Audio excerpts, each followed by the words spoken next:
my world. Elvis may have been the king of rock and roll, but not everyone was lining up to kiss the ring. Because over the years, he clashed with fellow stars. He rubbed some the wrong way, and even left a few of his own heroes disappointed. Well, I thought my picket would set him on fire, but nobody wanted to hire a guitar man. So join us as we dive into the surprising, strange, and sometimes downright funny stories of the famous faces who didn't like Elvis, or got into it with him in some not-so-nice ways. Dolly Parton.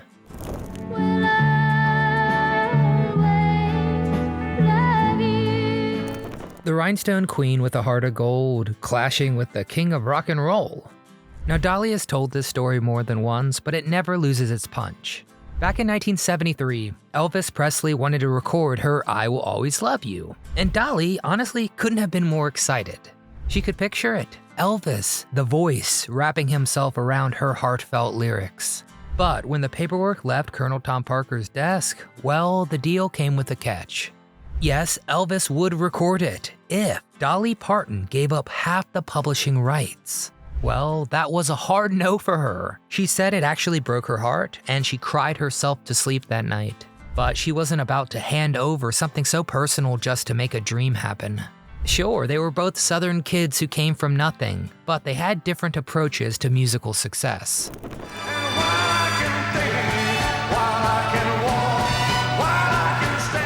Dolly loves her privacy, not the tidal wave of fans Elvis dealt with. To her, Elvis's life felt more like a gilded cage, and she wanted no part of that. So I have to imagine that factored in too, with her not wanting any closer association with the king and his wild court. So, do you think she made the right call? Quincy Jones.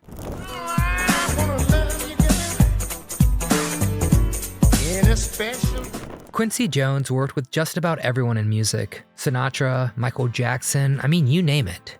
But one person he was never interested in working with, Elvis Presley.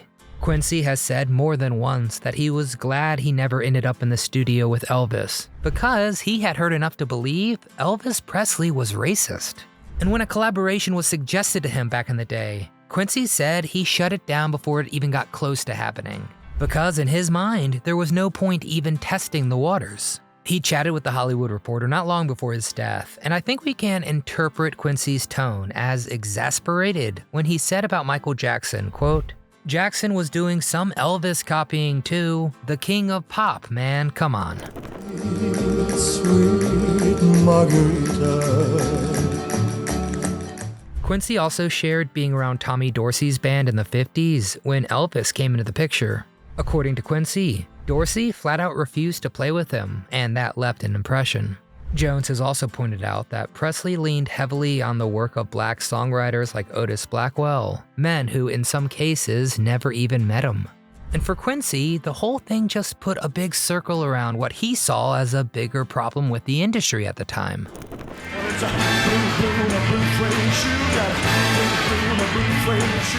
Now, some other huge names have fallen under the classic Quincy Jones chopping block too, probably most famously the Beatles, who he called, and these are his words, not mine, the worst musicians in the world. He even got real personal with it, saying, quote, "Paul was the worst bass player I ever heard, and Ringo, don't even talk about it." Ouch. That bluntness is classic Quincy Jones. He has never been the type to sugarcoat a story for the sake of keeping it polite. Even decades later, when interviewers brought up Elvis, Quincy did not hedge or soften his words. He always said exactly how he felt, and in his view, passing on the chance to work with Presley was no loss at all. Public Enemy.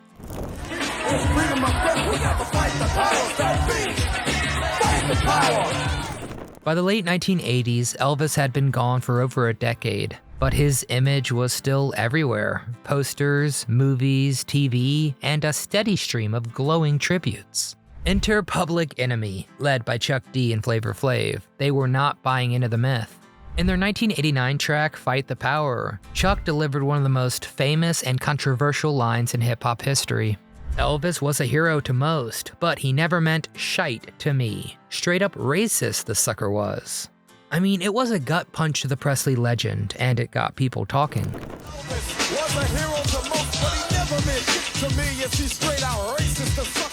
The song wasn't just about Elvis, it was about tearing down cultural idols who, as far as Public Enemy was concerned, didn't represent the full picture of American music, while getting all of the worship. Chuck D argued that while Presley was celebrated, black artists who influenced him never got the same level of recognition or respect.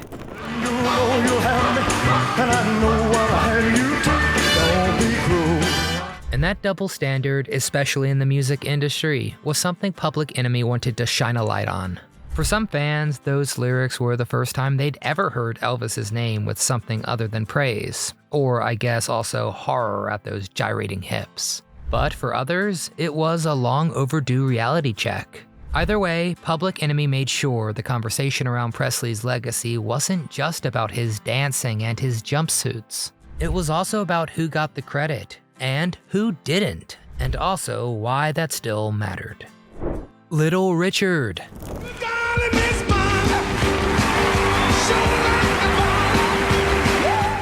Little Richard never exactly kept quiet about how the music business worked, especially when it came to who got the glory. He would flat out say that guys like Elvis got all the attention and promotion that black artists rarely saw, even when they were the ones who helped shape the sound in the first place. Probably the biggest example of Little Richard's grievances comes when he said, quote, "I believe that if Elvis had been black, he wouldn't have been as big as he was. If I was white, do you know how huge I'd be? If I was white, I'd be able to sit on top of the White House. A lot of things they would do for Elvis and Pat Boone, they wouldn't do for me." Don't ask me what's on my mind. I'm a little mixed up, but I feel fine. Now, Richard respected Elvis as a performer, but he knew the playing field was far from level.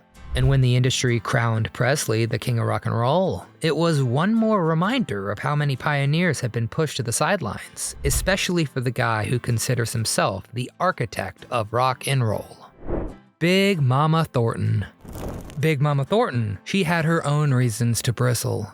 She recorded Hound Dog years before Elvis, and her version had bite. It was raw, bluesy, and carried a whole different kind of swagger.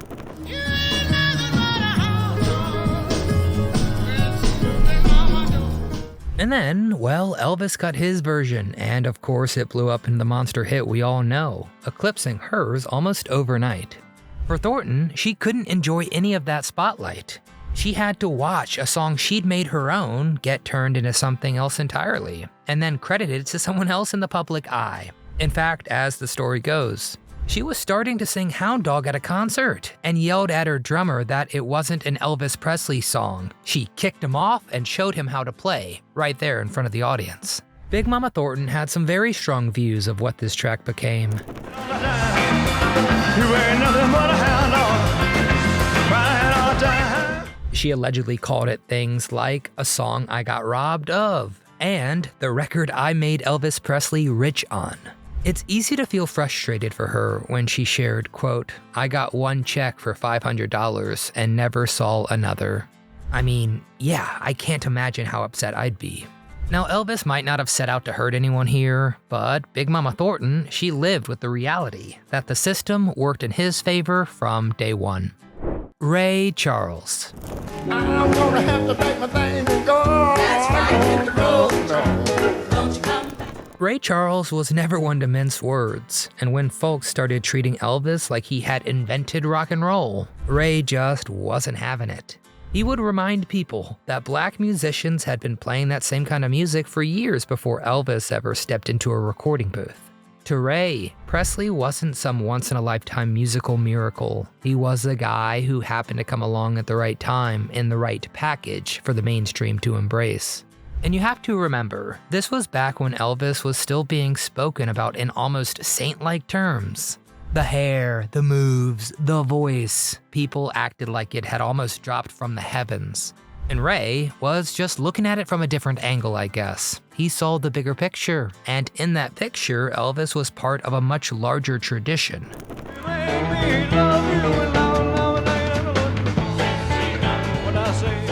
One that had been there long before the jumpsuits and the screaming crowds, only now it was finally getting airtime because the man singing it was white. Well, none of this impressed Ray Charles. He once remembered a time when someone asked about Elvis and called him the king of rock, and Charles replied saying, "The king of what?" Because in his mind, quote, "I don't think of Elvis like that, because I know too many artists that are far greater than Elvis." Robert Goulet. Look you and handle even the heart and soul. Now here's one of the weirdest Elvis beefs out there, complete with some serious property damage and reckless use of firearms. Yippee! Robert Goulet swore up and down that he and Elvis were friends. No bad blood, no hard feelings, nothing. Sounds pretty great, right? Well, apparently Elvis didn't quite see it the same way. Because one day Goulet pops up on the TV, and Elvis, sitting there in Graceland, pulls out a gun and shoots the screen. No, you didn't mishear. He just opened fire right on the poor TV screen. It's not even really something his estate tries to hush up. It makes one heck of a talking point about his wild life. And who doesn't love having more stories to share, you know? You're asking me, will our love grow? When people asked Elvis why in the world he'd do such a thing, he didn't launch into some long explanation. He just said Goulet annoyed him. And the thing is, there's no sign Goulet ever did anything to actually tick him off. That's what makes this so weird. It's this totally one-sided beef of tension where only Elvis knew what the problem was. Come on into the jailhouse, rock with me, let's rock. Everybody, let's... Meanwhile, Goulet's out there thinking they're pals, probably never knowing the man once blew a hole clean through his televised face. The words personal friend were supposedly used by Goulet. I think I'll just stick to a quiet life if that's how good buddies react to seeing each other. Also, while digging a bit further, I found out that supposedly Elvis did this to other TVs too when he saw other artists, some of whom we cover today. And his team has kept spares around in case the wrong celebrity popped up on the telly. Mel Tormé. I'm coming home, baby, now. I'm sorry now I ever went away. Poor Mel Tormé. He never even had a chance. One day he's on TV doing his thing, smooth as ever, and over at Graceland, Elvis decides he's had enough. Yeah, you know where this is going. Because without more thought, he pulled out a gun and he shot that TV. Robert Goulet, bang. Mel Tormé, bang. It wasn't about a personal feud. Mel just happened to be the unlucky guy on the screen when Elvis got that itch. Maybe one day your name will be in lights, say, Johnny be good tonight. Go. From what people say, Elvis wasn't a big fan of that ultra-polished, all-technique kind of style Mel was known for. He liked singers with grit, with a little danger in their voice, and Tormé's crooner smoothness just didn't hit that spot for him. But still, it's wild to think that somewhere out there, a busted-up TV once served as the only review Elvis ever gave of Tormé's performance. Frank Sinatra. Told me I must have you. Back when rock and roll was still the new noise scaring parents everywhere, Frank Sinatra was not impressed with it or with Elvis. He considered the entire thing degenerate and dismissed the artist leading the charge. This of course included Elvis, who he called, and I quote, a rancid aphrodisiac. Which, aside from the insult, is such a good kind of biting comment, definitely one to remember. Oh, but it doesn't stop there. Old Blue Eyes said of rock and roll, quote, it fosters almost totally negative and destructive reactions in young people. It smells phony and false. It is sung, played, and written for the most part by cretinous goons. Well, when you've got that kind of status, you can imagine how little patience he had for some hip-shaking kid from Memphis stealing the spotlight. I'm so lonesome I could cry. Not one to take that kind of talk lying down, Elvis fired back. He said, quote, if I remember correctly, he was also part of a trend. I don't see how he can call the youth of today immoral and delinquent. Well, as with so many of our stories involving Presley, here's where things take a kinda weird twist. Because these two somehow bridged that impossible gap, and they kept it professional, and they got to see at least part of the good in each other. And you like my morning sky burning up. We know this because the two shared a stage, and I believe it was 1960 for an episode of Sinatra's show. But wait, the twists weren't done. Those around Elvis knew his health was plummeting fast, and Frank actually called the hospital to send a message he hoped would save the guy's life. As Sinatra recalled it, quote, "I told him he's got to look after himself and quit fooling around. He's too young to die, and I told him so." And when Elvis did indeed leave Earth way too young, Sinatra reacted to the news, saying, quote, "There have been many accolades uttered about Elvis's talent and performances through the years, all of which I agree with wholeheartedly. I shall miss him dearly as a friend. He was a warm, considerate, and generous man." Ever after, I'll remember you. Man, it's hard to fully comprehend just how fast things can change between two very famous people. So much you'd never even imagine.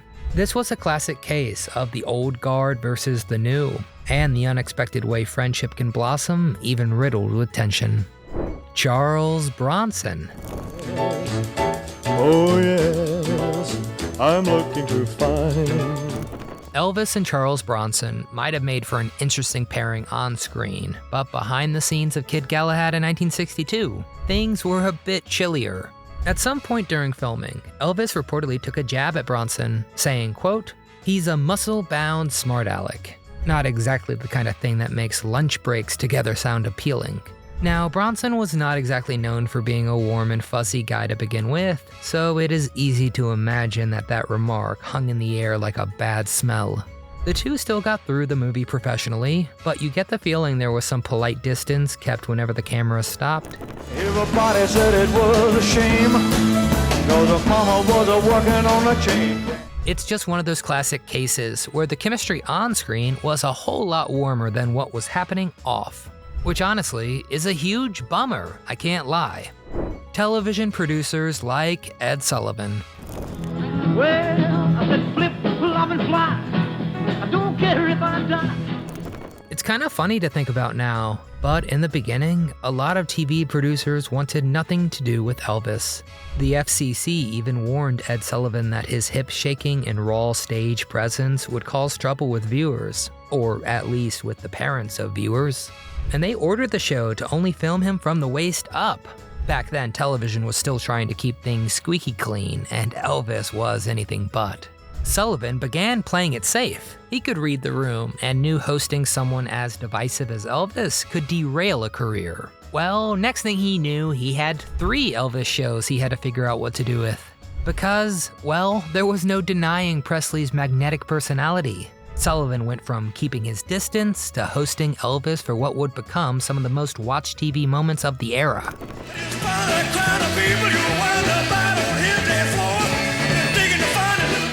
In fact, on the night of Presley's final performance on the show, Sullivan said to the building at large, quote, "I wanted to say to Elvis Presley and the country that this is a real decent fine boy.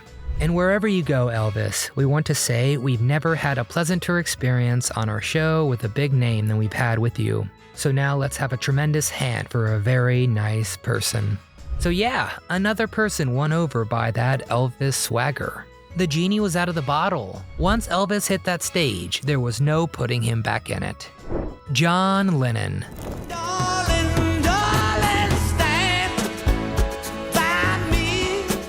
John Lennon used to say, "Nothing affected me until I heard Elvis. Without Elvis, there would be no Beatles." And he meant it. In fact, the Beatles said that at the prospect of arriving in America and meeting Elvis, it was one of the things they were most excited about. Imagine being a highlight for the Beatles. I'm pretty sure Lennon's on the record calling it one of the most exciting days of his life, and that they were all super nervous. George Harrison flat out said, quote, "Meeting Elvis was one of the highlights of our tour." Because as a kid, Elvis's early records hit Lennon like a lightning bolt. They were a big part of why Lennon picked up a guitar in the first place. Running all the way, baby, trying to get to you. So when the Beatles finally met Elvis, you'd think it would be this magical full circle moment, right? But instead, John Lennon walked away completely disillusioned. DJ and John Lennon interviewer Bob Harris said, quote, "For John, it was a very disillusioning moment because he loved Elvis's records, so to discover he was a right-wing Southern bigot was a big shock." Equally, Elvis saw Lennon as being this upstart Liverpudlian know-it-all who'd taken his crown. He usurped Elvis, and he was resentful as hell. The two clashed on a bunch of pretty fundamental stuff, like the Vietnam War, which Lennon protested on principle as an activist. And Presley thought Lennon's stuff was anti-American, and by extension, they had opposite opinions on then-President Lyndon B. Johnson.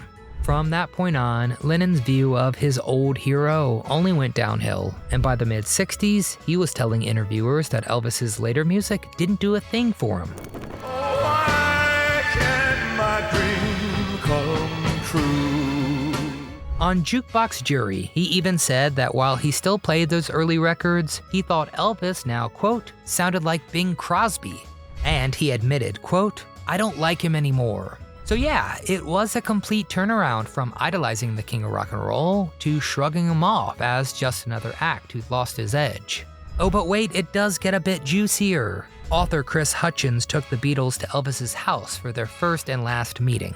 And what he said was, quote, "John asked what happened to the old rock and roll Elvis, who at that point was mainly singing the soundtracks to his films. He was half joking, but he meant it." Reportedly, Elvis laughed off the jab, but after that, the atmosphere was ice cold. Man, I guess even the Beatles need to remember, never meet your heroes. I'll be so blue, just thinking. For a man adored by millions, Elvis sure knew how to stir up a mixed bag of feelings among his peers. Some saw him as a threat, some felt shut out, and others just could not get past what they thought he stood for. And then there were the truly oddball moments, like shooting the TV over Robert Goulet or Mel Tormé. And it reminds you, fame doesn't always make sense. Whether these stories leave you defending Elvis or seeing him in a new light, they're all part of the complicated picture of a man who changed music forever. So, what do you think? Was he misunderstood? Or did some of these folks have a good point? Drop your thoughts in the comments below. And while you're at it, give that like button a hip shake and hit subscribe for more trips down memory lane. If I left out any beef with Elvis, make sure to tell me in the comments below. And while you're there, tell me your favorite Elvis song. But most importantly, from all of us here at Do You Remember, I'm Nostalgic Nick, signing off, reminding you that sometimes the real backstage drama is even more entertaining than the show.